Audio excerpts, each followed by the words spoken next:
For many poor families, an education is a road to a happier future and the school a symbol of hope and expectation.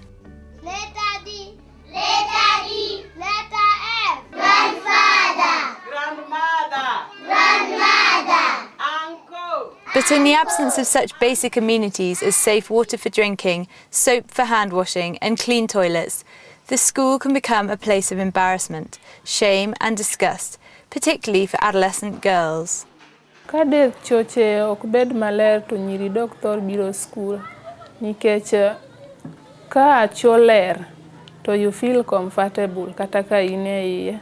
There were schools that you'd find one latrine door that is shared by pupils and teachers, and the latrines were in a horrible state, and on visiting the school you'd wonder who actually uses that latrine. In Kenya, the Ministry of Education's per pupil allocation to schools for water, sanitation and hygiene is so insufficient that school administrators have to make tough choices, often choosing building new classrooms or paying for utilities and books over investments in improving water, sanitation and hygiene for students and teachers. The amount of money that the government normally gives for this, the latrines and the water points, is very little. That cannot sustain the school community. So funds must be improved. The Gates-funded SWASH Plus project carried out research in Nyanza province, Kenya, to see if enhancements such as improved latrines, treated drinking water and soap would make an impact on student health and educational attainment. The researchers found, when provided together, these amenities could reduce disease and improve the overall well-being of students.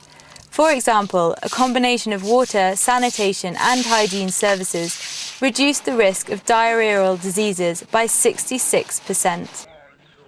I'm seeing improvement in health, and the cases of stomach problem, cases of children suffering from diseases that are related to water, the waterborne diseases, they are greatly reduced. Many pupils in our class are sick, but when the containers were produced, the rate of sickness came low. Findings also revealed that absenteeism among girls dropped by an average of 6 days of school per year for each girl, when schools provided treated water for drinking and soap for washing hands. The attendance of the girls has really improved. For one, the girls use the toilets for two purposes: to pass their waste, and they also act as changing rooms, especially when they are in their periods. So they find very good facilities for them to change, so they don't actually drop out of school. They keep on coming. Absenteeism was really reduced. But the major challenge for SWASH Plus was how to help expand this type of impact from the 300 schools in 4 districts where the SWASH Plus project was implemented to all the schools in the nation that need these improvements. Using these and other findings from the project, SWASH Plus and like-minded organisations were able to convince the Ministry of Education to double funding for water, sanitation and hygiene services and supplies for the nation's 20,000 primary schools. I don't think this has been a neglected area because the government didn't want to do it. It's only because they didn't have adequate information to do it. Now that we are presenting evidence and we've seen very promising support from Minister of Education, very promising support from Minister of Public Health and Sanitation, and they are just asking us, present us the evidence, we are willing to go with you.